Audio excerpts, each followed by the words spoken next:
Y comenzamos un nuevo programa de Políticamente Correctos, ya 6 meses desde que comenzó la cuarentena. Este decreto de necesidad y urgencia que, lo daba a conocer el presidente el 20 de marzo, comienzos de año, y todavía hoy podemos decir que tenemos que cumplir con ciertas normas. Algunas flexibilizaciones se fueron dando a lo largo de este tiempo, pero todavía continuamos y quizás estemos en el pico de la pandemia. Esto lo vamos a saber dentro de unos días seguramente.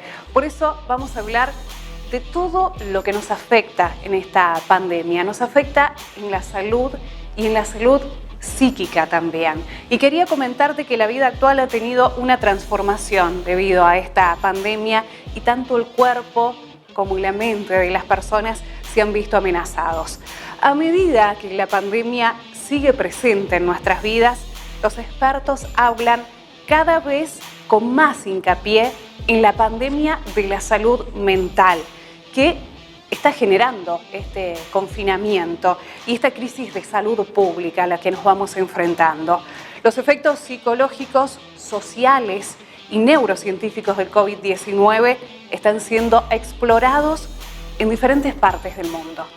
Muchas de las consecuencias anticipadas de la cuarentena y las medidas de distanciamiento social y físico asociadas son en sí factores de riesgo clave para los problemas de salud mental.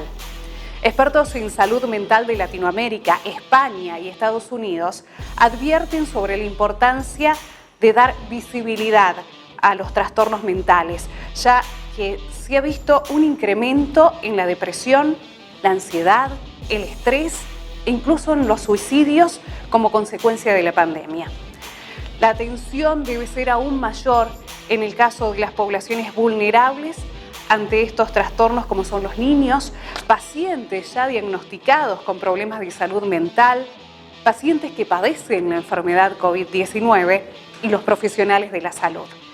Hoy, las agencias de salud y los expertos advierten que se aproxima una ola histórica de problemas de salud mental. Angustia, depresión, abuso de sustancias, trastorno de estrés postraumático y suicidios. La Organización Mundial de la Salud ha identificado las enfermedades mentales entre las más incapacitantes del mundo occidental, las cuales tienen efectos superiores a los de afecciones como la diabetes, el cáncer y las enfermedades cardiovasculares juntas. Se estima que en 2030 la depresión será la principal causa de discapacidad. Bueno, de todos estos temas vamos a hablar con la invitada del día de hoy. Me va a estar acompañando Sofía Karakachov, quien es licenciada en Psicología y profesional del Centro de Rehabilitación Neurológica en la ciudad de Córdoba. Hacemos una pequeña pausa y ya regresamos, porque empezamos con este nuevo Políticamente Correctos del día de hoy. Y hablábamos de esta cuarentena que se va extendiendo cada vez más y que va afectando la salud mental de todos nosotros, tengamos o no tengamos COVID-19. Por eso hoy, te decía, me acompaña Sofía Karakachov. Sofi, muchas gracias por aceptar esta invitación. Hola, muchas gracias por invitarme. Sofi, vamos a hablar un poquito de cómo va afectando a cada individuo esta pandemia que se ha prolongado durante tanto tiempo, y me gustaría saber cómo los va afectando psicológicamente, más allá de la edad, y si existe algún sufrimiento psíquico que esté causando la cuarentena. Bueno, ok.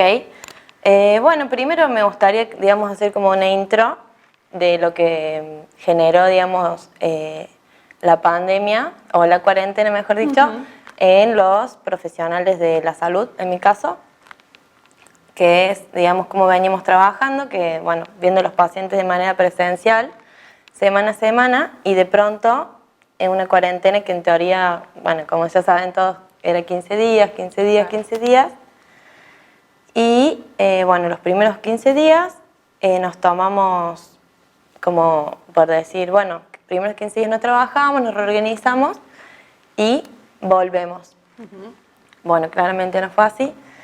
Entonces, después de esos 15 días es como que decidimos volver online a trabajar con los pacientes y a como hacer, dejarles muchas actividades para hacer, como no podemos estar quietos, hay que hacer todo el tiempo. Entonces empezó a generar una sobrecarga tanto de nosotros, o sea, como profesionales, y para los pacientes, de que empiecen a hacer un montón de actividades. Bueno, vieron que se veía ahí en las redes, que todo el mundo compartía que, por ejemplo, que hacía comida, que hacía gimnasia, que hacía manualidades o lo que cada uno quería y podía. Y de pronto nos encontramos haciendo una vorágine que no podíamos frenar. Yo trabajo como mencionaste, en un centro de rehabilitación con pacientes con diversidad funcional. Entonces era como que les damos actividades. En un momento, y el colegio, no todos, bueno, pero la mayoría pasó lo mismo. Claro. Entonces era como que de pronto era, bueno, por favor, basta. Estamos como agotados. Un agotamiento de los dos lados. Entonces ahí las intervenciones de pasar a ser hagan, fue, bueno, no hagan. También empezar a hacer el hincapié en algo que para mí es muy importante, que es el no hacer. ¿Qué pasa cuando no hacemos? Vieron que por ahí uno es como que no nos permitimos hacer pausas. ¿Cierto? Sí. Es como que estamos, no hay que hacer y no estoy haciendo nada. ¿Y qué puedo hacer ahora? Bueno, y voy a barrer, no, y voy a ordenar. Y es como un rato que te tiras al sillón a ver una serie o a hacer nada. Es como que uno dice, o te empieza a actuar como la culpa, a decir, ¿qué me está pasando? Soy inútil, como que uno se plantea esas cosas. Claro. Entonces, bueno, desde la perspectiva que trabajo con mi equipo, es como que dijimos, bueno, es el momento de empezar a introducir el no hacer nada. Entonces, bueno, como que la intervención era, no hagan nada y dejen a ver qué sucede, digamos, ¿Qué se de adentro. Cuando bueno, no hacemos nada, la pausa, ¿qué pasa? ahí, ¿qué pasa cuando dejamos de aturdirnos? Empieza a hacer ruido. Cuando silenciamos el afuera, empezamos a escuchar los ruidos del adentro.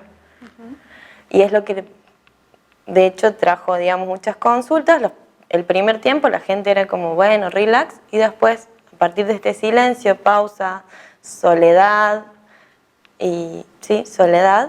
empezar a escucharse cosas adentro que muchos no las habían prestado atención, nunca se habían escuchado. Y bueno, no es fácil encontrarse con cosas que uno tal vez es como que sabe que están, pero no las quiero ahora. Las dejo ahí, al fondo, y que bueno, que se manejen, por así decirlo, en términos cotidianos. Y bueno, no, lo que digamos, por ahí callamos, por algún lado sale. Entonces, bueno, esto que vos me preguntaste del sufrimiento no es como algo muy específico, no es un sufrimiento súper específico que ha traído la persona, sino encontrarse con ellos mismos y darse cuenta que no todo por ahí es como súper color de rosa, o darse cuenta que a pesar que uno quiere esconder lo que le pasa con aturdimientos de alguna manera o haciendo, o cada uno encuentra, digamos, su forma, eso está y de algún modo va trabajando. Entonces, lo que nosotros planteamos por ahí es dar cuenta que el sufrimiento o los dolores son parte de la vida y son momentos también, como todos los momentos. Que va a pasar. Algo que va a pasar, pero hay que escucharlos y ver qué necesitamos. Digamos, hay que escucharlos y ver qué necesitamos. Y bueno, no siempre es lindo lo que nos dice nuestro interior, porque obviamente todos tenemos dolores, pero la única manera de pasarlos es escuchándonos, viendo qué necesitamos y, digamos, haciéndonos conscientes y aceptándolos. Bien. Y igual las consultas que llegaron en pandemia de sufrimiento es miedos. Muchos miedos como a la muerte. Miedo a la muerte. Que es algo ¿Miedo a contagiarse de COVID y llegue la muerte o miedo a la muerte en general? Miedo a morir, miedo a la muerte de los seres queridos, Y generalmente, digamos, ese es uno de los miedos clásicos, como que el 70% de las personas lo tiene, o en algún momento de nuestra vida, ¿no? Pero pasa esto, como que nunca le damos mucho lugar a ese pensamiento, como, no, ¿qué voy a pensar en eso? No, chau. Y de pronto, silencio, muerte, digamos, lo que por ahí se muestra. Sí.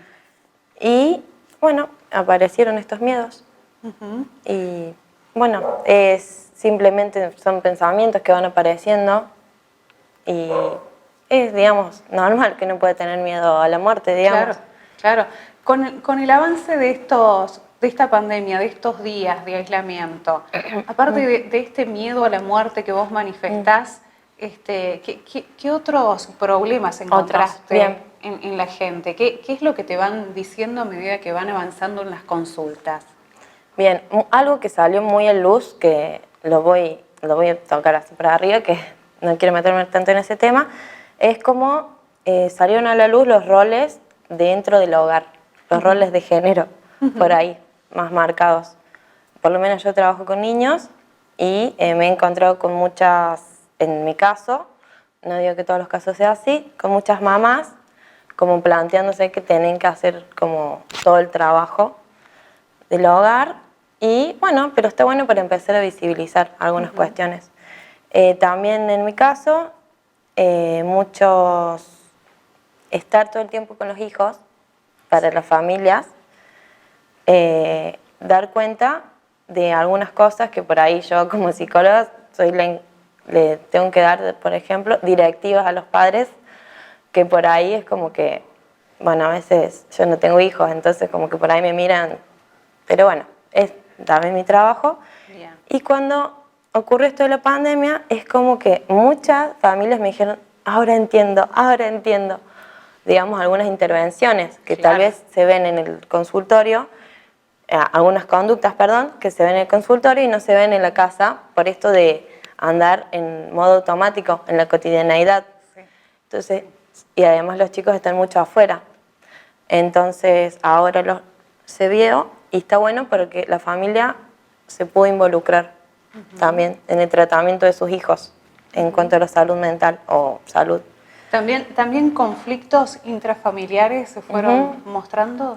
Sí, en mi caso también llegaron, por ejemplo, las parejas, es como un tema que algunas mejoraron su calidad de relación, ya que pudieron dar cuenta que el estrés era generado, por ejemplo, por el trabajo.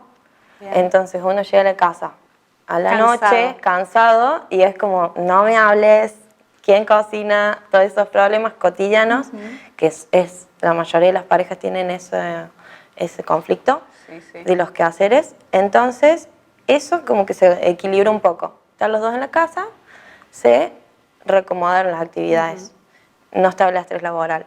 Y otros conflictos, bueno, esto de los roles de género y otras como que se dieron cuenta que estaban conviviendo con personas que no querían convivir.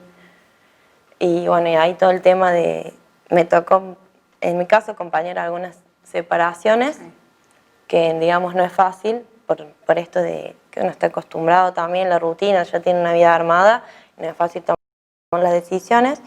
Entonces, bueno, algunas separaciones también, de estar todo el día, darse cuenta que no era lo que querían. Es bravo eso, un poco triste también para el que le toca pasarlo. Pero vamos a hablar en el próximo bloque de cómo las familias van transitando todos estos problemas. Hacemos una breve pausa y ya volvemos con más. No se muevan porque ya seguimos con Políticamente Correctos y vamos a hablar cómo conversamos de todos estos temas en familia.